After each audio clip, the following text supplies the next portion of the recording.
Arielle, thank you so much for joining me on my podcast, Jagged Parts. Well, thank you for having me, of course. So how do you say your last name? Tuliao. Tuliao. Tuliao, yeah. How most people can't pronounce my last name, so what I tell them is Tuli in Tagalog means circumcision. Okay. Ow.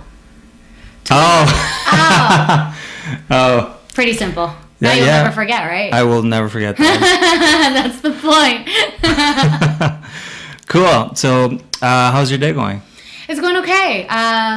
Yes. I mean, I got my tea, so I'm pretty good. You're doing good? Yeah. All right. Arielle, let's start off with a bit of an origin story. So, just where were you born? Where did you grow up? And how did you get into this industry? Okay. I was born in Vancouver. Can you be a bit closer to the mic? Ooh. Yeah. I was born in Vancouver. Yep. And what was the second question?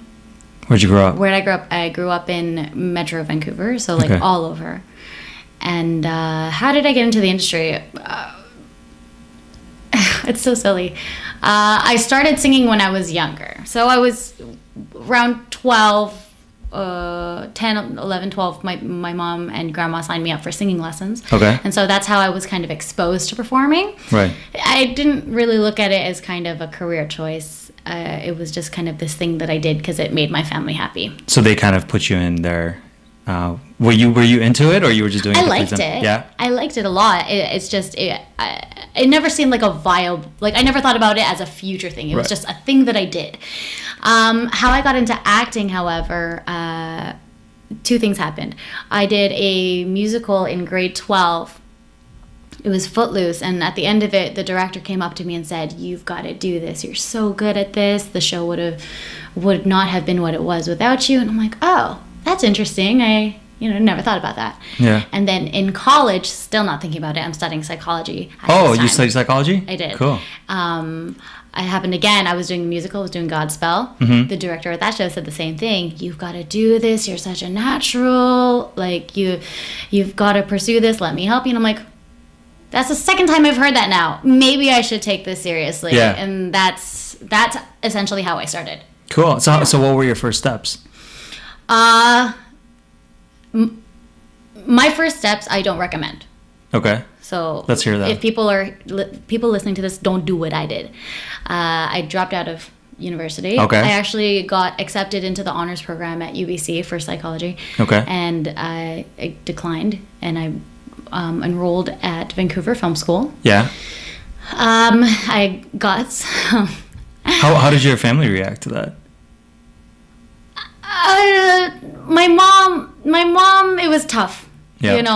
My dad was pretty good with it because my dad's very like, do what you love. My mom eventually came around she knew I was meant to be a performer. It was just the tradition of like finish university, Right. get a degree, blah, blah, blah.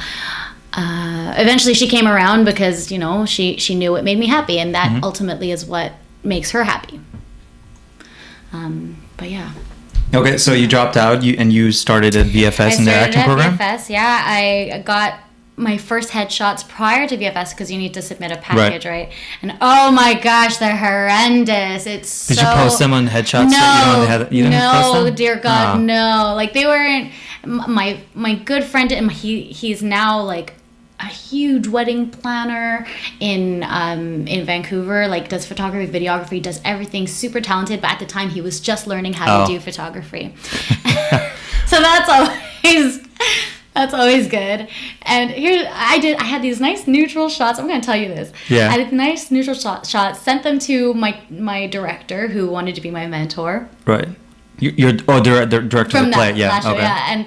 And he's like, "Oh, they need to be more colorful. They need to show you. You're so energetic." So my next round, I was like, "Oh, we got to reshoot." The next round, my hair's like flipped out like this and like gelled, and you could see kind of like it's rock hard. And I'm wearing this like orange tank top. Oh my gosh, it's so. I think those I had need like to the be most posted. colorful mix. No, dear God, it's so funny when I think about it.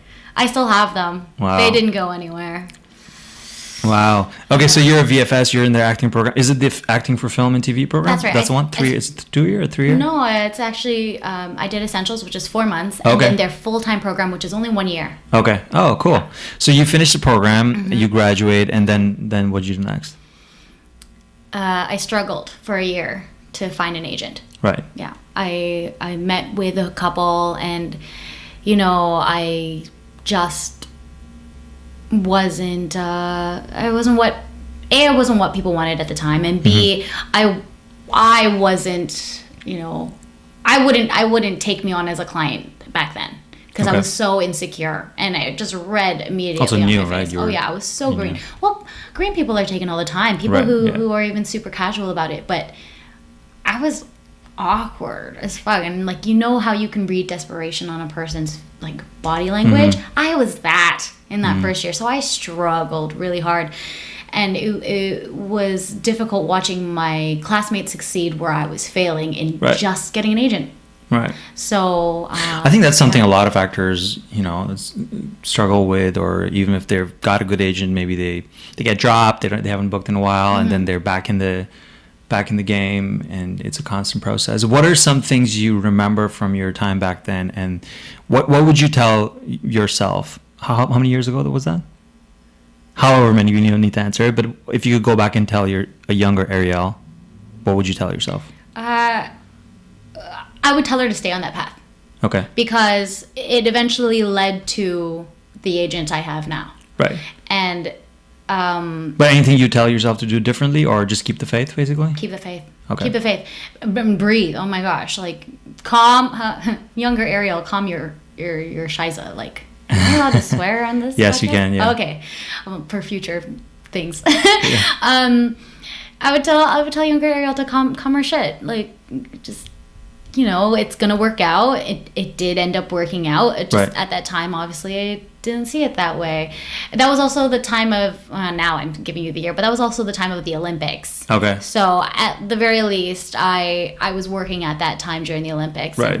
So I had that to distract me. As a singer, you mean? No, I worked as an event supervisor at Canada Hockey Place. Okay, cool. So a regular day job, but I was busy. Yeah. Like, okay, I may not be acting, but at least I'm doing something. Which is really important, I think. Right? Oh, yeah. Because an idle mind is a devil's workshop, and as it is, you're insecure as an actor, and then if you have a lot of time in your hands, you can really concoct a lot of stuff in your head. Oh yes, it's dangerous. Quiet time is dangerous. Yeah. So okay, you mentioned something about you feel dropping out was a mistake, or you wouldn't recommend it. It's tough. My path was literally someone telling me to do it. Oh, I see. If you think about it, right? I think about that all the time. Like, somebody told me to become an actor, so I did. And it worked out for me. But that's not necessary. I wouldn't go up to somebody and be like, you're pretty, you should be a model. Yeah. And then ultimately, if that person fails, that's on me, because I told them to pursue that. So if people are telling you to go, you're so pretty, you should be a model, or you're so tall, you should be an athlete, you don't have to be those things unless it actually resonates with you. At the time, why it worked for me was there was a part of me that knew I was happy being on stage and happy performing. Right. I was like, I at the time I didn't even think it could be a career. Right. So that was when the light bulb clicked. I'm like, it can be a career. Right.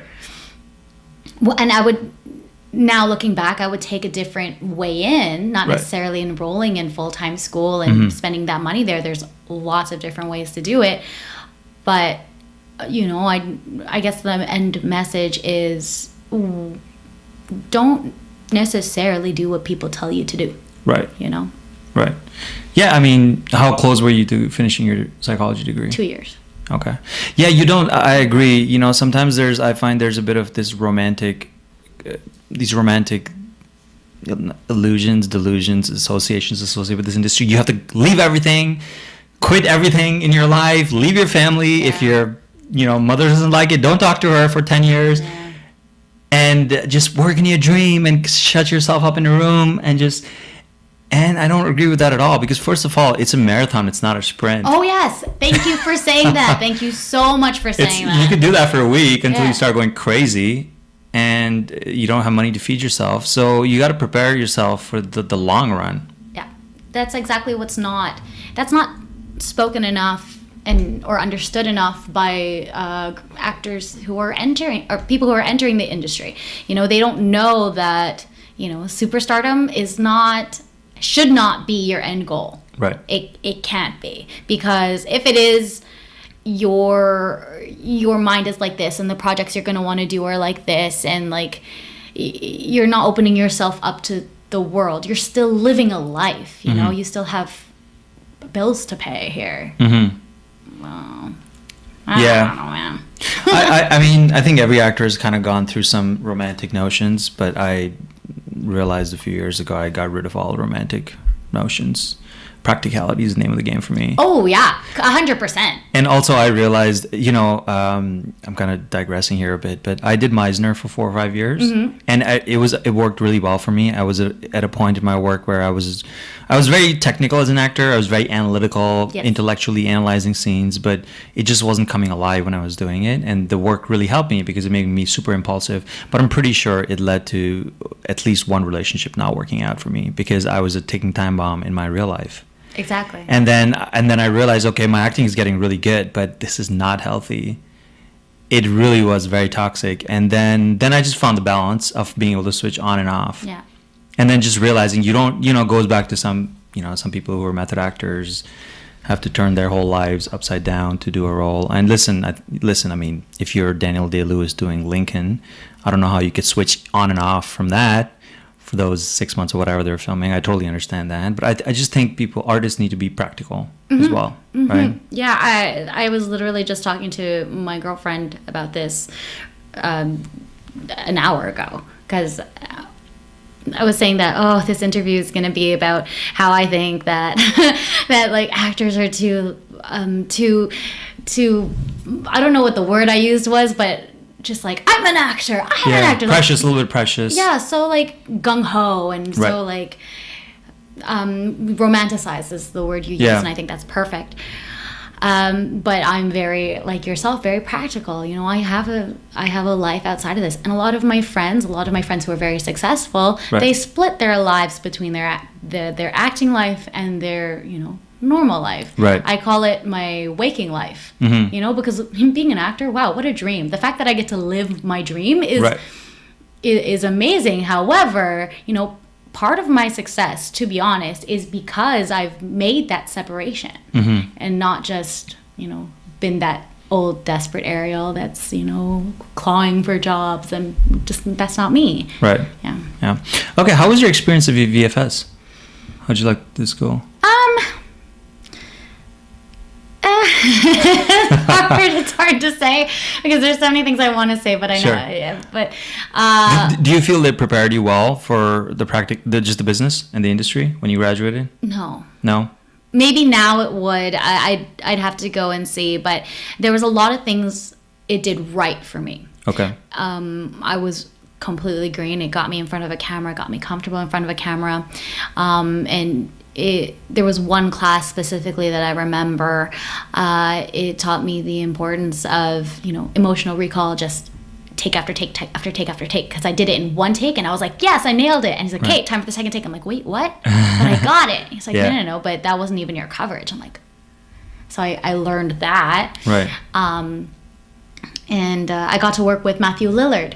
Right. I don't know if you know him. Yes, of course. Yeah, so it did a lot of things right, but I think that's also the fault of the students, where the business class was just not taken seriously enough. You know, and it was kind of, I wouldn't say it was poo-pooed on, it just wasn't, people didn't look forward to it, or it wasn't emphasized enough in the culture. So I don't blame VFS for that, because they do offer it. I just feel like now, having been in the industry a long time-ish, that just the importance of the business is almost more important than your actual talent. Right. What are some aspects of the business that you find a lot of actors miss the mark on? Networking. What's your strategy for networking? I know a lot of people don't like networking because to them in their head, networking is going to all the parties and just artificially mingling with people and hey, and not really feeling authentic about it. So is that something that, what is your strategy in networking? I'm an introverted extrovert or extroverted introvert. I don't know which way you'd put it. So like in a party situation, I'm excellent. However, I'm exhausted. I'm always exhausted. So the idea of networking at a big event, it's so daunting for me that I just don't do it. So I know I need to network more in that way. But that's why I know people drop the ball there is because I'm dropping the ball there. Right.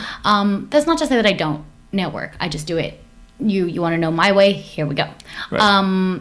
Part of it is meeting people at auditions, and getting over that waiting room nervousness. You're like, oh, I'm versing you, and just being like, hey, how you doing? Nice to meet you.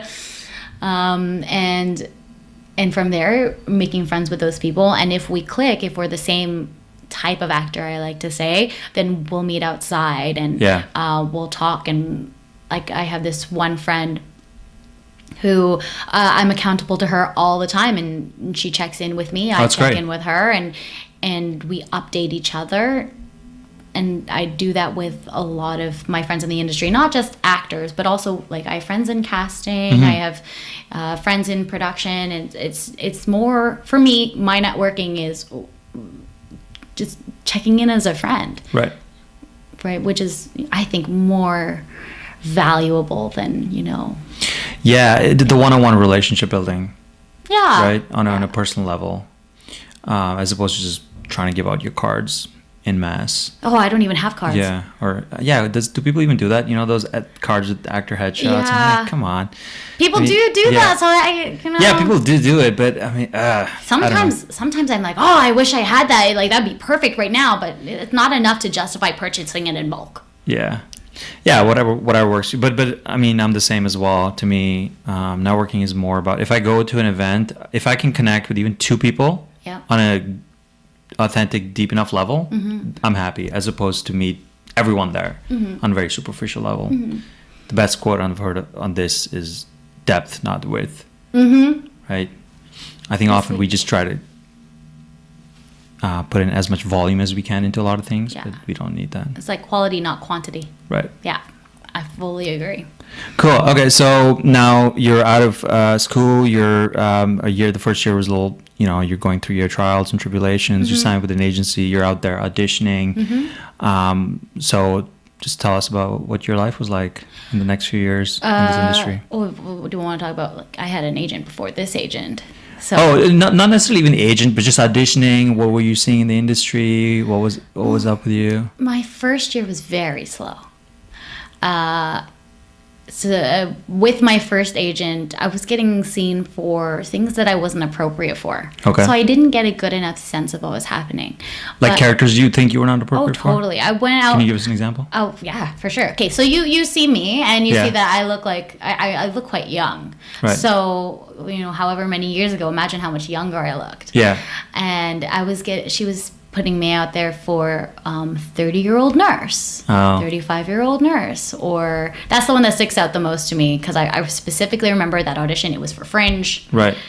And then it would be self-tapes that she hadn't actually pushed me for. It was just tape for this, and then I'm going to send it to them and see if they'll take it. And I'm like, well, that's... In retrospect, I'm like, that's kind of a waste of my time. Yeah. So there's that. And, there was one audition for, what was it called? I can't remember. The character's name was Sarah. Okay. There was a character audition or I sent a self-tape in for Sarah in the hopes that they would see me for that project. It's going to kill me what that project is now. And anyways, I never heard back from that. Okay. But from this first agent, I got a gig called Her Story, where I played the title character, Her. And from that project, I found my current agent. Okay.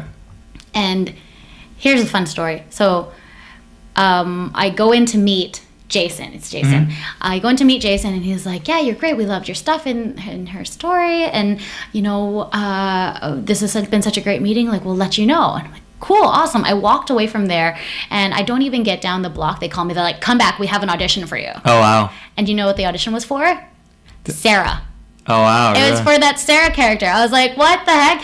So I went in for that Sarah character. I got a call back for that Sarah character. Nice. I didn't ultimately book it. It was a recurring character, and I was like, I had nothing on my resume. But like that was what I would consider my first foray into like really finding out what this industry is about. Because from there, my first year with my current agency, it wasn't that busy, but it was quality auditions. They were things I knew I was right for. Right. And they were feeling me out as well. I'm like, this is great. Yeah. That takes time, right? I mean, the agent has to feel you out. The market has to feel you out.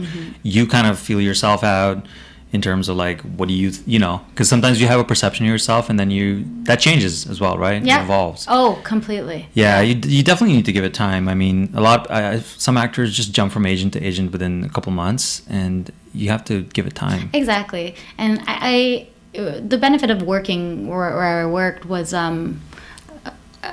for those who don't know, I was an administrative assistant for an acting studio in downtown. The benefit of working there was I got to interact directly with a lot of actors, a lot of experienced actors and a lot of new actors.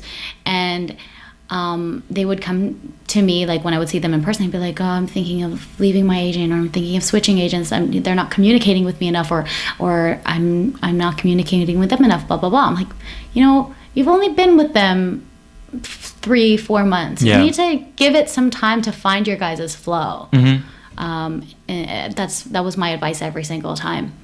So it's interesting you said that. That's what it made me think of. Yeah, great. I mean, everyone has a different way of dealing with agencies and how they build their relationships. For me, I don't need to be best buddies with my agent. Some people are, and that's fine too if it happens naturally. But yeah, I think being able to communicate with them openly is number one, right? You should not feel scared to call your agent and ask them. I mean, if you're calling them every week about every audition you have, that's wasting their time. Don't do that. Yeah. You've been there. Yeah, I think a lot of us have, but then you realize you don't have to. Most of the time, it's not even personal when they cast. It's just nothing about you. It's just someone else is a better fit. But if you're not feeling right for the roles you're going out for, or you want to change a little bit of your branding, or those are conversations your agent should be involved in. And you should not feel scared about contacting your agency, right? Completely. Like I remember for the longest time I kept my hair black. Yeah. And it was huge for me. I was like, guys, I'm Asian. I have to have black hair. I can't touch my hair. It has to be black. And one year I was just like, I can't do it anymore. Like I'm so scared to tell my agent I want to dye my hair. What is he gonna say? What is he gonna do? And is he gonna drop me because I want to dye my hair? Like dyeing my hair. And ultimately he was just like, go for it. I can't tell you what to do. Yeah. Or what's an even better story? I got a tattoo. Okay. It's a big piece that I'm working on right now. And when I approached my agent about it, I'm like, hey, just so you know, you must always tell your agent. Yes. Just so you know, I'm thinking about getting a tattoo. It's going to be quite a sizable tattoo. And he's like, okay. I'm like, oh, that's not going to bother you on your end. He's like, no. Like, where is it? What are you getting? Like, tell me those tiny details. And I was like, okay, it's this. It's like, that's great. It's cover-upable because, I thought of that. Yeah. And, you're not getting it on your forehead. No, I'm not getting it on my forehead. Mike Tyson style. No. It's black and white in case, it's easy to cover up. I'm like, I'm going to make it easy. I want a tattoo. And he's like, it's your life. Yeah. That's what my agent said to me. It's your life, and you should still live it. And that's pretty much been the theme of my year, actually, is balancing my career, which has been great this year, with my personal life. And taking that advice and being like, it's my life. I still need to do what I want and not just like, not dye my hair or not get a tattoo because I'm scared of what people are going to think on casting. Exactly. I mean, that goes back to the overall not being scared to live your life how you want to, which actually affects your work as well, because if you're so scared about people's point of view on those things that don't even matter, then when you're working, you're not going to let your true artistic expression out because you're you're still looking for that, that validation to please people. Yeah. It is. It's like, I find, because I run a self-tape studio and I work with actors. Actors are sometimes expect that they're a certain way in their day-to-day life, but when the camera turns on, they're not going to be like that. That's not how it works. If in your day-to-day life, you're checking your phone 100 times every hour, you have a little bit of a distractive thing, and then when you're working in a character, it's going to show up.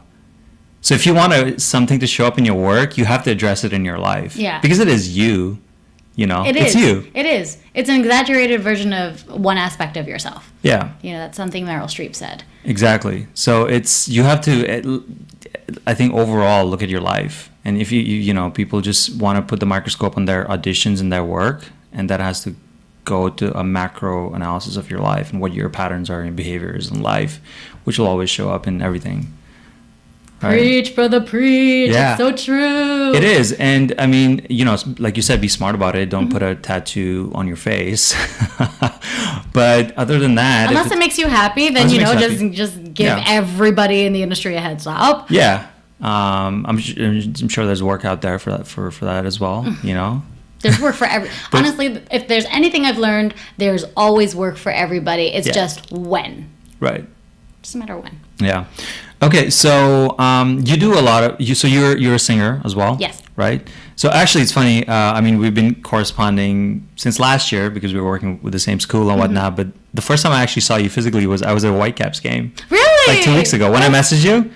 Oh, you did. So I was there. I was there for the San Jose versus Whitecaps, and I'm just there. I'm like.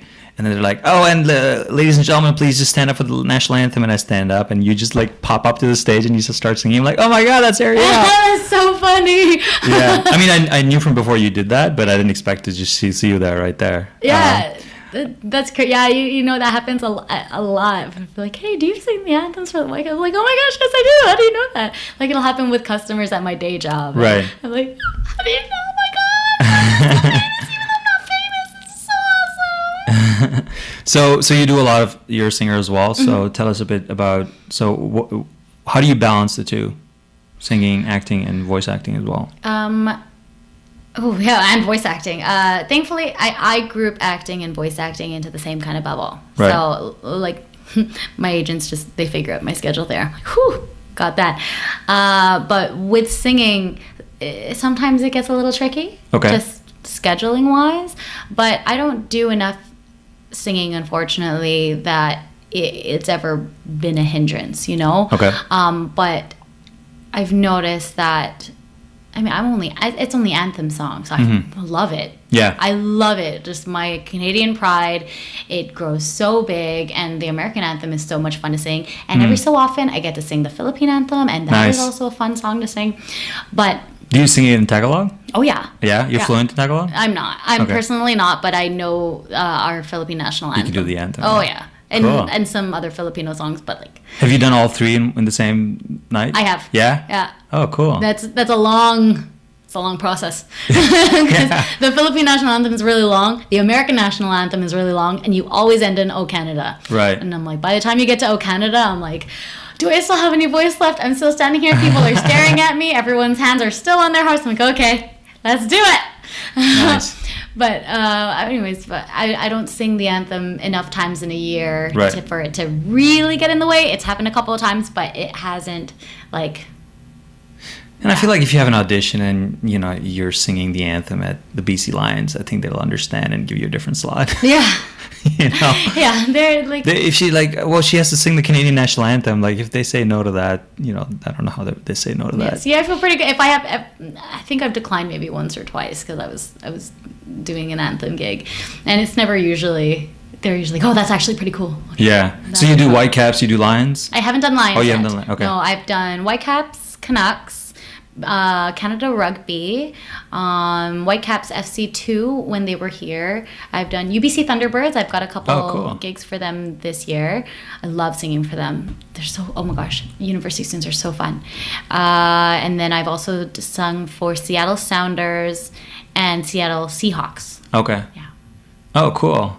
Yeah. You had some crazy situation happened there, right? Oh my gosh, yes I did. How did you know? I just remember because we were working on that class at that point. And Oh, you remember yeah. that? Yeah, you were away that weekend or something, and I just remember Jeb mentioning that there was something that happened. We don't have to go into that, but I just remember. No problem. Like, it was just that got crazy. That It was the whole like kneeling situation, the whole kneeling right? situation. Yeah, somebody took what I said and twisted it like crazy. They made it sound like I was gonna kneel during the Canadian anthem. I'm like, what? How did it get there? You mean in an interview before the anthem? Yeah. Oh wow. Okay. I was like, how did, like, I don't even know how this happened.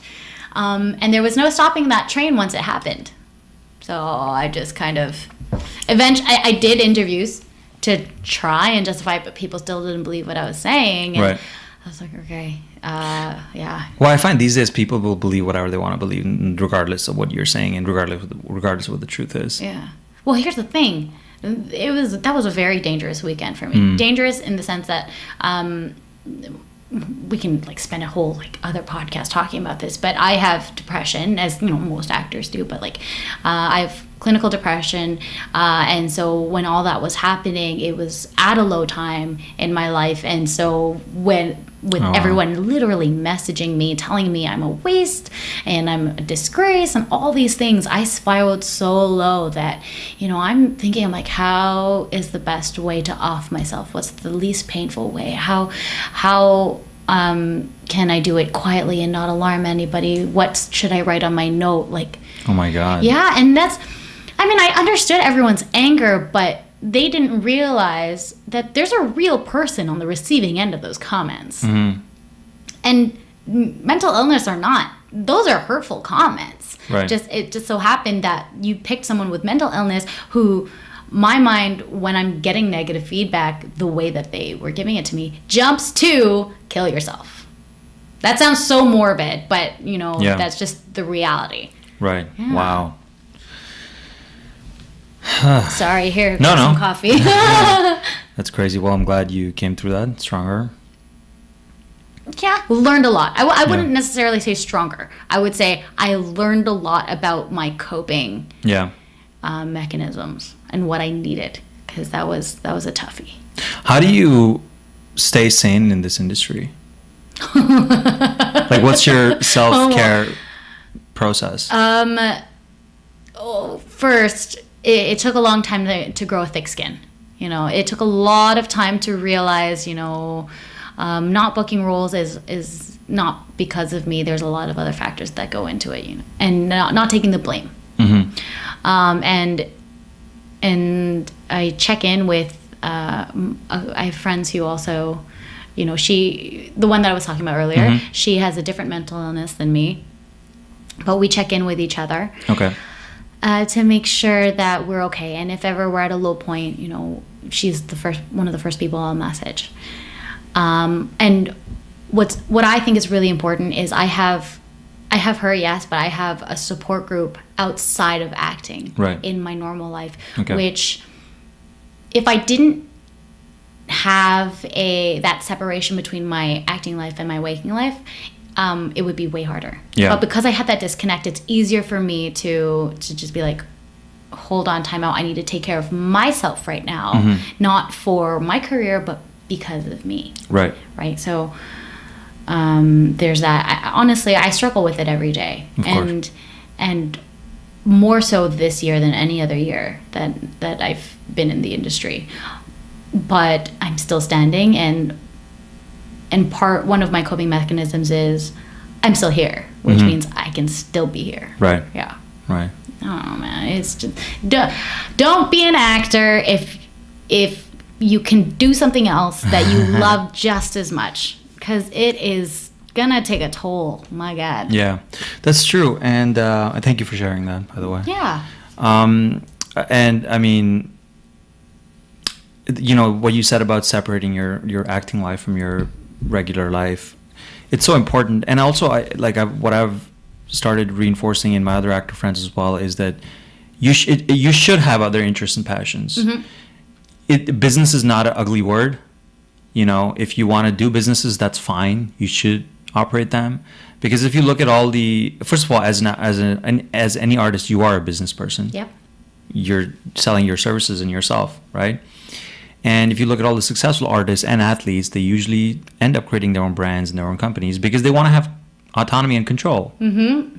Right? Mm-hmm. So why would you not want to? And some artists have this weird perception of, I don't want to run a business because I'm an artist.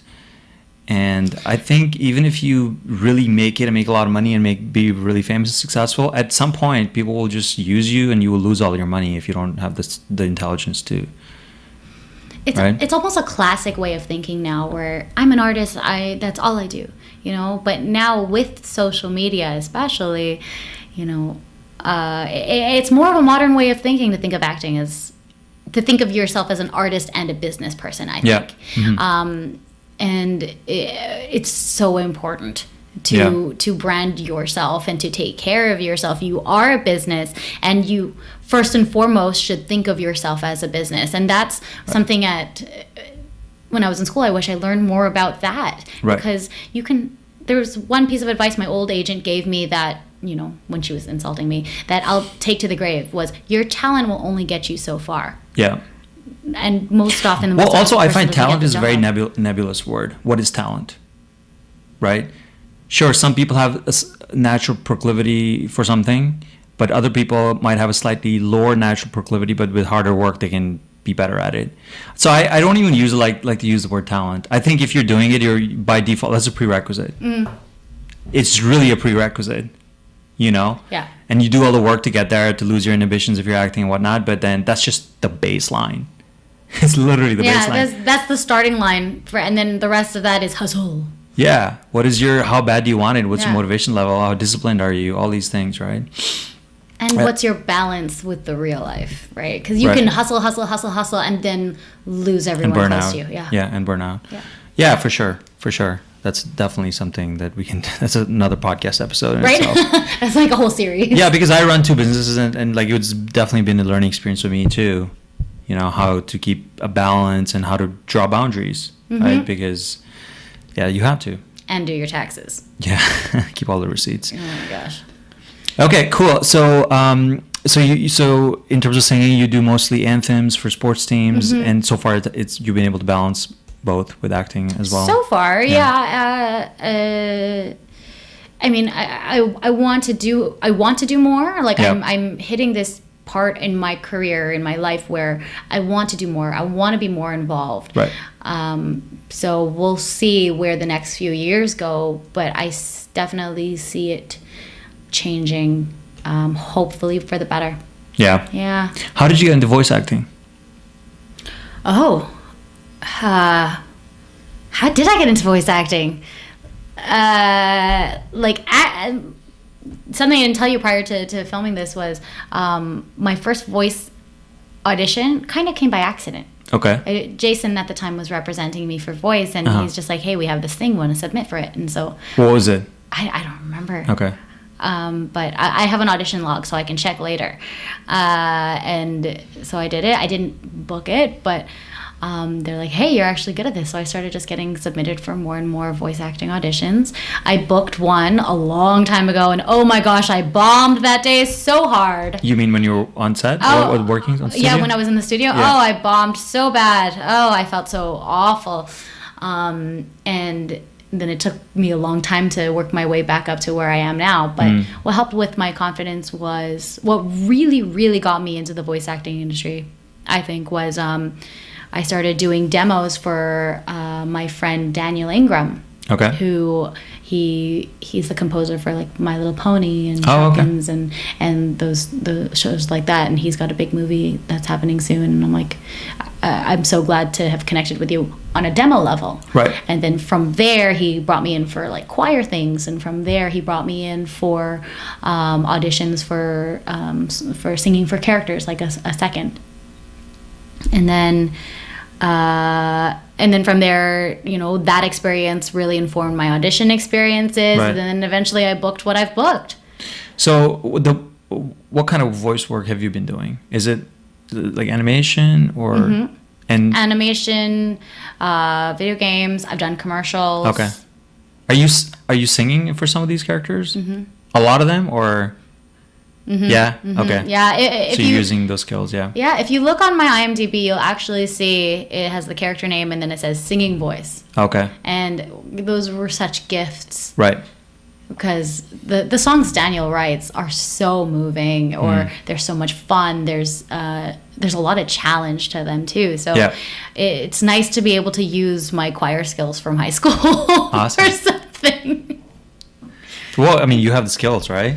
Yeah. So, are you for video games? What video games have you worked on? You're not allowed to say, but are you also starting to get into more just like character voices?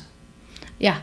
Yeah. Definitely. I can say one of the projects I'm doing right now, because I've got a couple, is completely different from what my voice is right now, which is really cool because I didn't think I could do it. Right. But I'd auditioned and worked with this casting director long enough that at the time of the audition, she's like, I think you could do it.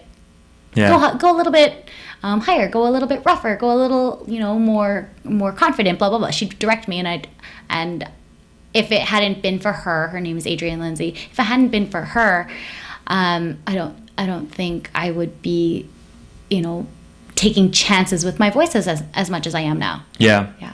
Thanks, Adrienne. That's great. I mean, I've done 2 video games too, and some like 1 audiobook. Cool. But that's I mean, Once upon a time. What's that? Yeah, the audiobooks are really fun.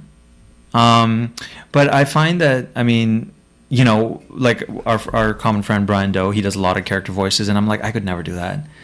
But maybe I should try. You never know, right? That's it. That you just need that one person to really help you find, even if you just find one voice. Yeah. You can take classes too, hey? Right. So, on the mic. That's on the what mic, I've heard, yeah. I did a couple classes on the mic. Yeah. And that brought up my confidence a lot too. And working with Brian, to be honest, really helps. Yeah. So give him a call and be like, yo, wanna go play some voices? He's so good. I mean, he flips so fast as well. I know. It was definitely very interesting talking to him about Oh, yeah. Imagine him, even without a mic, he's just like that. Yeah. It's great. We'll have sushi and he'll just like, I like sushi. And I'm like, what the heck just happened? Who is this person? Cool. So, in terms of the film and TV projects that you've been involved in, you were in a series of Unfortunate Events. Yes. How was that show like? It seems like such a crazy show to work on. Oh my gosh, it was magical. Yeah. It was such a great experience.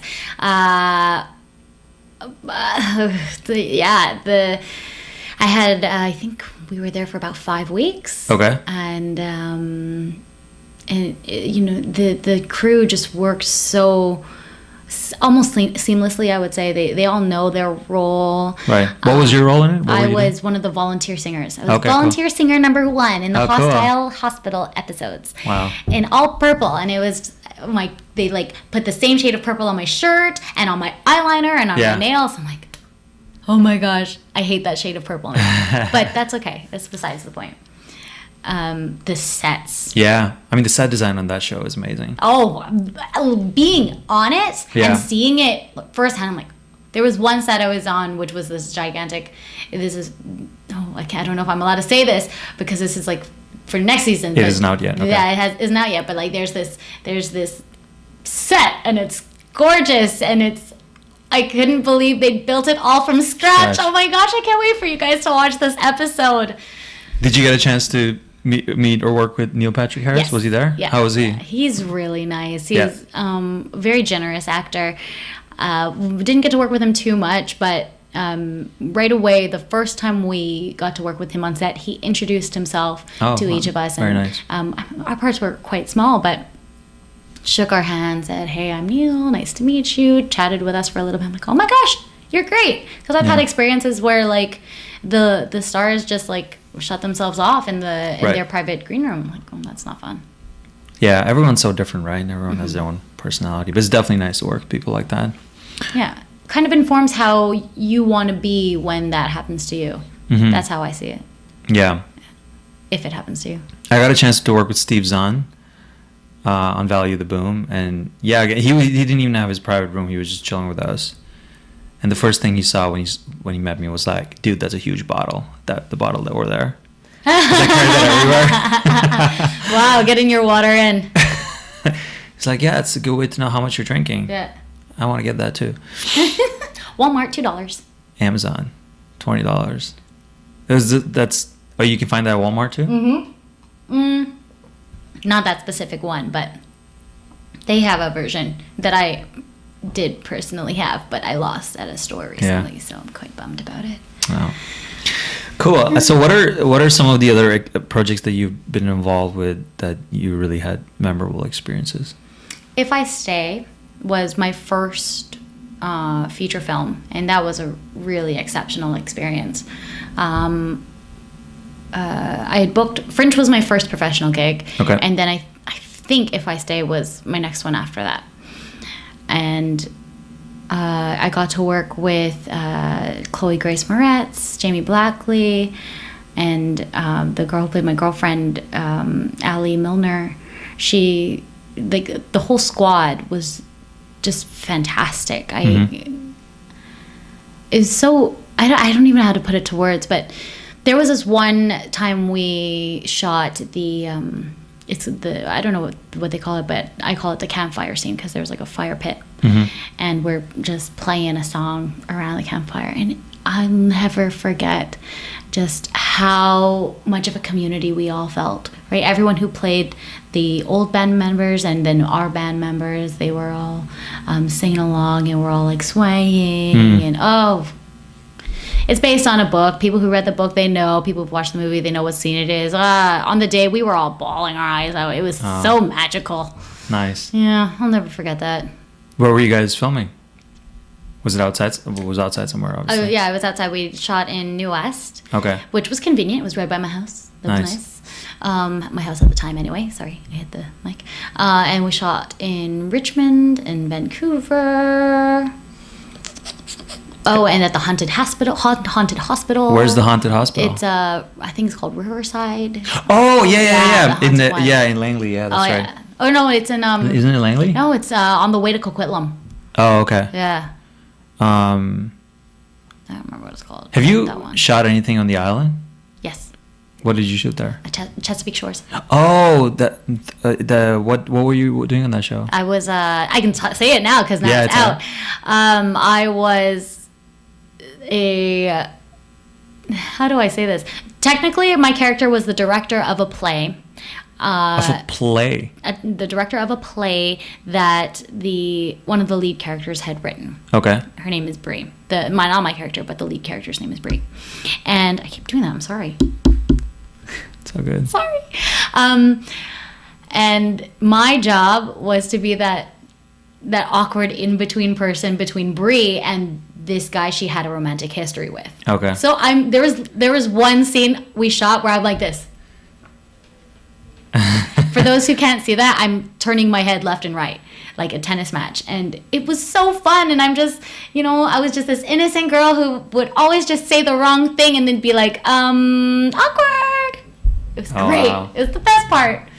That's a very popular show, right? It is. Yeah, a lot of Hallmark shows are very popular. Well, they're fun to be on too. Yeah. I don't know if you've done a Hallmark. I have not. No, I don't know if I would like. I've always thought that they don't have a ton of diverse people on the shows, right? Or maybe it's changing now. It's changing now slowly. I mean, if I'm booking, Hallmark is one of my favorite things to work on. I've worked for them a couple times now. What's Hallmark like? Hallmark is very upbeat, very perky. There is still a bit grounded in realism, but like if something bad is happening, then you gotta smile through it. Smile through that pain, man. Just like but there's always a sense of hope. Joy and hope. Yeah. Are the sets different too? Like just the environment in the set? Oh no, they're full of happiness. Yeah. Everyone's super cheerful. Oh yeah, and it's mostly because look what you're making. It'd be different if you were making a horror film, right? And then everyone's having fun, but to counteract what's actually been being shot. Yeah. I did a project like that, which I'm not allowed to say, where it's very scary, right? And everyone outside on cut was like, "Oh, happy," because we had to make up for that joy we lost on take. Right. But yeah, no. Interesting. Hallmark is always. I'm always so happy to book a Hallmark. Great. Was it nice shooting on the island? Gorgeous. I guess it's less interrupted, right? I mean, in Vancouver, it can be hard to shoot sometimes because it's hard to manage the stuff going on in the city. It depends on where you're shooting. Depends Like where if you're shooting, inside, yeah. super Where did they creepy. shoot that show? We shot in Qualicum Bay. Okay. I don't know where that is. Yeah. It's this tiny little retirement town. It's Okay. adorable, and I loved it. The island is so beautiful. It is. It's I've only been gorgeous. there once, but Whereabouts? Victoria. Oh, you need to go where I went, Nanaimo, and then drive up. Oh yeah. Yeah. No, I definitely. But like the one time I went, it's a crazy story. It was my second month here, and I had not been outside at all. Like I had not explored the city at all because my first month here was quite busy with auditions. So it was Wednesday, and I just did a tape for a video game, and I'm like, okay, you know what? I'm gonna wait until 2 or 3 p.m. and if I don't get an audition, I'm going to Victoria for the day, right? Wow. Midweek, and yeah, I waited till 3 p.m. No auditions. I have a friend in Victoria. Called her. I'm like, listen, are you free tonight? I'm gonna come over. Let's have dinner. Let's go out. She's like, yeah, sure. So I get on the bus, right? The bus from Tsawwassen, and I get to the island at 7:00. Check into a hotel. I'm sitting in the restaurant, feeling nice, relaxed. You know, I'm gonna have a good evening. Waiting for my friend, and at 7:30, I get an audition for the next day for a series regular. I won't mention the show, but they needed, and it said requires native British accent. And at that moment, I thought I should have removed British accent from my resume because I haven't done it in a long time. Like, God damn it! Did they see that, and that's why they called me in? And it was my first time auditioning for this casting director. And I won't mention them, but they do a lot of stuff here. Yeah. And I was like, shit, what do I do? And it's 7:30 p.m. and the audition was 1 p.m. the next day. And as you know, there's the last ferry at that point was leaving at 9 p.m. or something. So I already knew I was going to miss the ferry. So I just ended up having dinner, and I told my friend I had to cut the night short, went back to my hotel and just prepped like crazy. But I got maybe 3 hours of sleep and ended up just like towards the audition, I was just starting to crash. But that was my experience of going to the island. That's a fun experience. And I was like, I'm not leaving the house again. Yeah. Forever. You never know when an audition's know. going to come. I know. It's just, I've had an audition come an hour before they wanted me to show up. Oh, really? Yeah, and that was like, they're like, hey, could you go there like now? I'm like, okay, yeah, sure. What's it for? Okay, I'll be there. And I can't believe I learned it. Yeah. Nothing like pressure to make you learn your lines really fast. But I think that's how you also get on people's lists when you're able to deliver on last minute. They're like, oh, this actor's dependable, professional. They deliver. I'm gonna call them all the time, right? There was a few years there actually where I did no trips. I did not travel. I did not anything except be present for the industry and just, you know, build my relationships with casting. That was like, I think 2.5 years I did that. And it worked out in my favor because, I mean, here I am now. Right. I've booked a part where I didn't even audition for, which was like, oh, check that off my list. Yeah. But that took years of trust building that I just committed to not hanging out or not traveling and not hanging out with my friends and just being like, sorry guys, I can't road trip with you this time. Right. Yeah. Yeah, 100%. I mean, you know, there's so many actors out there, right? But if you're professional, you put in the work, you can stand out. Yeah. Just with the work ethic. Just be somebody people want to work with. You know, it's just like any other job, I think, is if you're somebody people want to work with, you'll get hired. It's not about talent all the time. It's about, yes, your work ethic. It's about, are you somebody people want to work with? Because if you are, that makes it so much easier for people want to hire you. I had a casting director say in a casting workshop, sometimes we'll just bring in people when we're tight for time, we'll bring in people we know will make us look good. Of course. Right? Totally. Of course. That makes so much sense. I'm going to be that person who's going to make you look good. Of course. That's our job as actors. Of course. Yeah. 100%. I like to end the podcast episode on asking you a question. What are 3 things you'd tell a younger Arielle about the industry? Okay, about the industry. I mean, it can be related to personal as well, but kind of pertaining around working in this industry. Well, my first piece of advice is something I tell all actors, is if there is something else you love just as much, do that instead. Yeah.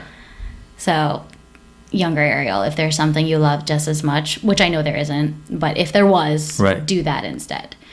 A second piece of advice I would say is stop drinking those frappuccinos. Why? Because like there was a time I was just kept drinking frappuccinos because I was like, I want to be over 100 pounds. I just want to break 100 pounds. And then I broke, way more than 100 pounds. I'm like, whoa, calm down. Why did you do that? Do you mean it's bad for your throat? Or no, it's just bad calories? for your body. Oh my gosh, frappuccinos are awful. I was having them every day. And not just like the tiny ones, right. The ventis. Oh, I see. Because I've heard that coffee's bad for your throat, or if you're doing a lot of voice work. Is that true? Milk is bad. Creams are Milk. bad. Yeah, so if you have black coffee, that's totally fine. Oh, okay. In my experience anyway. But creams, don't have creams because it creates like a goop. Like it just becomes very sticky. Should you not eat oatmeal? Does that also kind of get sticky in your throat?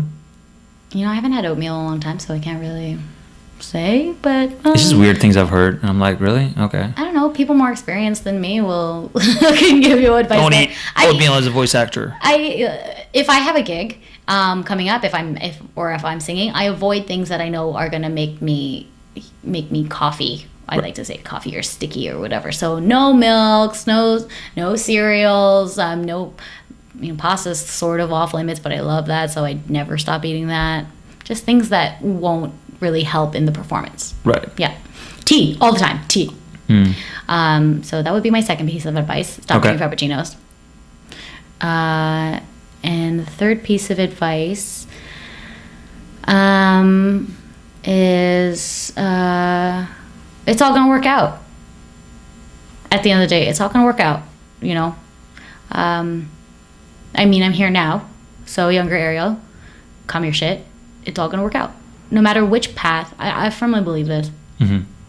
No matter which way you take, however it ends up, if you're still alive, you're good. You're still alive. And maybe that comes from my experience with my mental health. But you're living, and that's the gift. And if, you only lose if you give in. And I haven't given in yet, so it's gonna be okay. Calm your shit. That's a great piece of advice. You're alive. I believe that too. Every day is a gift, right? You never know what happens. Yeah, you never know, and especially if you have the power in the moment when you feel like you have the power to take that gift away. Mm-hmm. That's a terrifying thing. So when you can fight that evil voice, oh gosh, I could do a whole hour talk on this. If you can fight that evil voice, that's a victory. That I'm still standing here, for me, that's a victory. Go me. Great. Yeah. Thank you so much, Arielle. Well, thank you for having me. I hope that any of this is usable footage. Of course it is. You gave out a lot of gems of advice to other artists. I'm sorry. Stop drinking frappuccinos, but drink them if you want to anyway. Right, Arielle? Yes. You said it yourself. Do whatever the fuck you want. Do whatever you just, you know what? Your path is your path. You do you. You do you. Maybe not for a day. Maybe not. Thank you, Arielle. Bye.